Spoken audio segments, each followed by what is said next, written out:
வணக்கம். சீதாஸ் பேஜஸ். இன்றைக்கி வந்து சாட்டர்டே ஜூன் 13 அன்றைக்கி சூப்பர் சிங்கர் ஜூனியர் 11 எபிசோட் 11 இதில் என்ன நடந்தது அப்படின்னு பார்க்க போகிறோம். இது போன வாரம் வந்து டி ராஜேந்தர் ஸ்பெஷல் ஜட்ஜாக வந்திருந்தார். இந்த வாரம் பார்த்திங்கன்னா மெடோனா வந்து பன்முகம் கொண்டவர். முக்கியமாக சொல்லணுன்னா நல்ல ஆக்டர் அண்ட் சிங்கர். ஸோ அவங்க தான் இன்றைக்கி ஜட்ஜாக வந்திருக்கிறாங்க. ஸோ இன்றைக்கி வந்து முதல்ல பாட வந்தது தீபவர்ஷனா. அவங்க வந்தாங்க. தெரியும் எல்லாருக்கும், ரொம்ப சின்ன பொண்ணு. பார்த்தாலே எப்படி இந்த பொண்ணு போய் பாட முடியுமா அப்படின்ற மாதிரி இருக்கும். அவ்வளோ குட்டி பொண்ணு. ஐ திங்க் 7 இயர்ஸ்லேருந்து 8 இயர்ஸ் போது போல் இருக்கு. அவ்வளோ அழகாக பாடுவாங்க. அவங்க வந்து இன்றைக்கி எடுத்துக்கிட்ட பாட்டு வந்து கேட்டேலே அங்கே அதை பார்த்தேலா இங்கே, அந்த பாட்டு. ஸோ அவங்க கெட்டப் இது ஃபேன்சி ட்ரெஸ் ரவுண்டுன்னு வேறு சொல்லியிருக்காங்க இல்லையா, அதனால் இவங்க வந்து நல்ல மாமி கெட்டப்பில் வந்திருக்கிறாங்க. ஸோ இதில் வேறு ஒரு வாக் ரொம்ப அழகாக பண்ணாங்க. அந்த ரேம்ப் வாக் சொல்லி கொடுக்குறேன்ட்டு இவங்கள வேற கூப்பிட்டு போனாங்க. அனுராதா, மெடோனா எல்லாம் கூப்பிட்டு நடந்தாங்க. உண்மையிலேயே ரொம்ப பியூட்டிஃபுல்லாக நடந்தாங்க. மற்ற 2 பேரால் இவங்கள மாதிரி நடக்கவே முடியலன்னு தான் சொல்லுவேன். அந்த அழகு ரொம்ப அழகாக நடந்து வந்தாங்க. அடுத்ததாக பாட்ட ஆரம்பித்தாங்க. எவ்வளோ அழகாக பண்ணாங்க அவங்க. ரொம்ப ஆச்சரியமாக இருந்தது. எப்படி இத்தினோண்டு பொண்ணுக்குள்ளே எப்படி இருக்குன்னு. வித் ஆக்ஷன்ஸ், அதுவும் நல்ல ஆக்ஷன்ஸு, குட்டி குட்டி டான்ஸு மூமெண்ட்ஸ் எல்லாம் போட்டுக்கிட்டு ரொம்ப அழகாக பண்ணாங்க. கடைசியில் கேட்டாங்க, யாருமா உனக்கு சொல்லி கொடுத்ததுன்னா அவங்க அம்மா சொல்லி கொடுத்தாங்கன்னு சொன்னாங்க. எதையும் மிஸ் பண்ணல, ரொம்ப அழகாக இருந்தாங்க. ஸோ இவங்களுக்கு கோல்டன் பஸர் கொடுக்கப்பட்டது. அடுத்ததாக ரோஹிதா வந்தாங்க.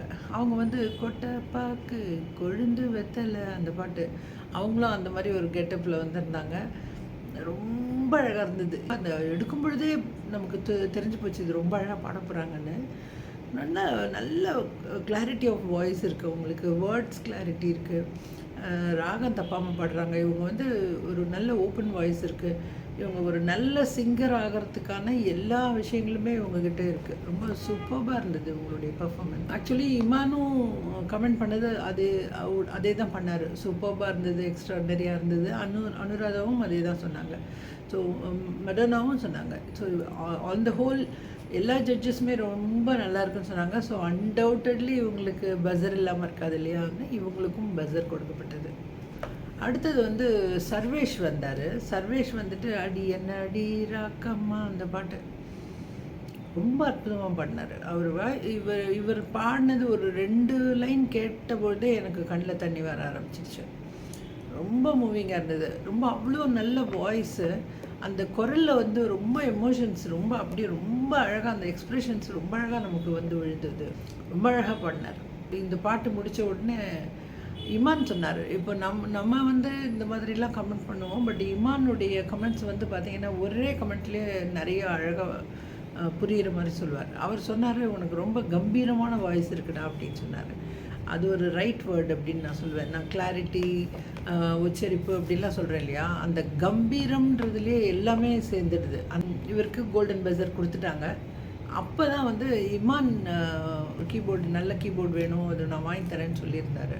ஸோ அதை வந்து இன்றைக்கி வாங்கிட்டு வந்துட்டு அவனை சர்வேஸ்வரனை பிடிச்சி கை பிடிச்சி இங்கே ஆன் இருக்குது, இதை ஆன் பண்ணிட்டு வாசி அப்படின்னு சொன்னார். உடனே வாசிக்க ஆரம்பிச்சிட்டார் அவர். கண்ணான கண்ணே அந்த பாட்டு. அதுவுமே நம்மளை உருக்குது. அவ்வளோ அழகாக நல்லா வாசித்தார். முடித்த உடனே இமான் வந்து சொன்னார், ஸோ க்யூட் அப்படின்னு சொல்லி மொத்தம்லாம் கொடுத்தாரு அவருக்கு. அதுக்கு அடுத்ததாக இமான் வந்து சொல்ல ஆரம்பித்தார், உன்னுடைய வாழ்க்கையில் வந்து இனிமேல் உங்கள் அப்பா அம்மாவுக்குன்னு ஆரம்பித்தார். அதுக்குள்ளே சர்வேஸ்வர் வந்து எனக்குள்ளே இருந்த இருட்டெல்லாம் போய் வெளிச்சமாயிடுச்சு அப்படின்னு சொன்னார். இமானும் அதுதான் சொல்ல வந்தார், இனிமேல் உங்கள் அப்பா அம்மா வாழ்க்கையில் எல்லாமே எப்போவுமே வெளிச்சமாக தான் இருக்கும்னு சொல்ல வந்தார். அதுக்குள்ளே இவர் வந்து சர்வேஷ் ரொம்ப அழகாக வந்து எனக்குள்ளே இருந்த இருட்டு போய் எனக்கே வெளிச்சமாக ஆயிடுச்சு அப்படின்னு சொன்னார். ரொம்ப அழகாக இருக்குது. ரொம்ப இப்போ முன்னால் சொல்லும்போது கூட சொன்னார், எனக்கு என்னுடைய பார்வை எனக்கு மட்டும்தான் தெரியும் அப்படின்ற மாதிரி சொன்னார். அவருடைய வார்த்தைகள்லாம் ரொம்ப அழகழகாக இருக்கும். இன்றைக்கி சொன்னதும் ரொம்ப நல்லா இருந்தது, ரொம்ப பாசிட்டிவாக இருந்தது. இதுக்கு அடுத்தது சேஜல் வந்தாங்க. சேஜல் வந்தாலே வந்து மாக்காப்பா ஒரு பிரச்சனை, ஒரு கலாட்டான்னு பண்ணிகிட்டு இருப்பாங்க. பிரியங்கா ஒன்று சொல்லுவாங்க, அவங்க டால்ஸ் எல்லாம் எடுத்துகிட்டு வருவாங்க. என்னென்ன டால்ஸ் அன்றைக்கி வச்சுருக்கிறேன்றதெல்லாம் காட்டுவாங்க. இன்றைக்குமே வந்து நான் மெடோனா மேனுக்காக கொண்டாந்துட்டாங்க. அப்புறம் எடுத்துகிட்டு போனால் அது வந்து என்னது தான் உங்களுக்கு காட்டுறதுக்காக கொண்டாந்துட்டாங்க. ஒரு சரின்னு பாட்டு முடிகிற வரைக்கும் நான் வச்சுக்கிறேன்னு சொல்லி அவங்க வச்சுக்கிட்டாங்க.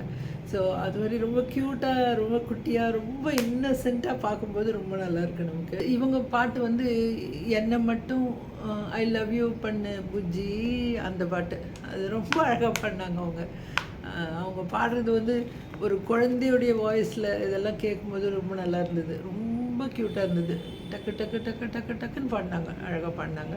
ஸோ இவங்களுக்கும் கோல்டன் பஸர் தான் கொடுத்தாங்க. அதுக்கப்புறம் பஃபீனா வந்தாங்க. பஃபீனா வந்து ஏ சண்டக்காரா அந்த பாட்டு, ஐயோ அது ரொம்ப கஷ்டமான பாட்டு, ரொம்ப பியூட்டிஃபுல்லாக பண்ணாங்க, அமேசிங்காக பண்ணாங்க.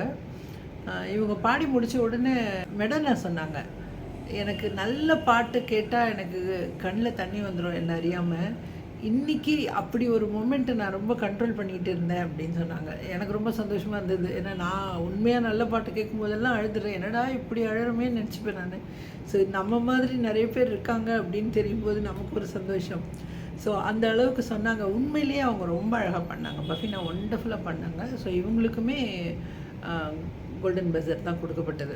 ஸோ பார்த்தீங்கன்னா லாஸ்ட் சாட்டர்டே சண்டேயில் வந்து வினுவர்தனும் புதுக்கோட்டை சர்வேஸ்வரன் அவங்க 2 பேருமே இமானுடைய குரூப்பு, அவங்க 2 பேருக்குமே கோல்டன் பஸர் இல்லாமல் இருந்தது. சண்டே அன்றைக்கி பார்த்தீங்கன்னா பொன்னிஸ்ரீக்கும் சௌரபிக்கும் கோல்டன் பஸர் கிடைக்காம இருந்தது. பொன்னிஸ்ரீ இமான் குரூப்பு, சௌரபி வந்து அனுராதா. ஸோ இவங்களுக்கும் கிடைக்காம இருந்தது. ஸோ இன்றைக்கி பார்த்திங்கன்னா 5 பேருக்குமே கொடுத்துருக்காங்க. ஸோ சண்டே எபிசோடில் என்ன ஆகுது அப்படின்னு தெரியாது, எத்தனை பேருக்கு கோல்டன் பஸர் கிடைக்கிது.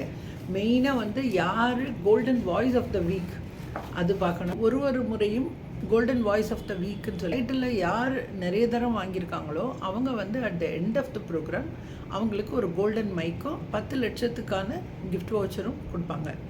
ஸோ லாஸ்ட் டைம் ஜியானா வாங்கியிருந்தாங்க. ஸோ இந்த முறை யார் வாங்குறாங்கன்றது சண்டே எபிசோட் பார்க்கும்போது தெரியும். ஸோ நாளைக்கு ப்ரோக்ராம் பார்த்துட்டு நான் மீண்டும் உங்களை சந்திக்கிறேன். நன்றி, வணக்கம்.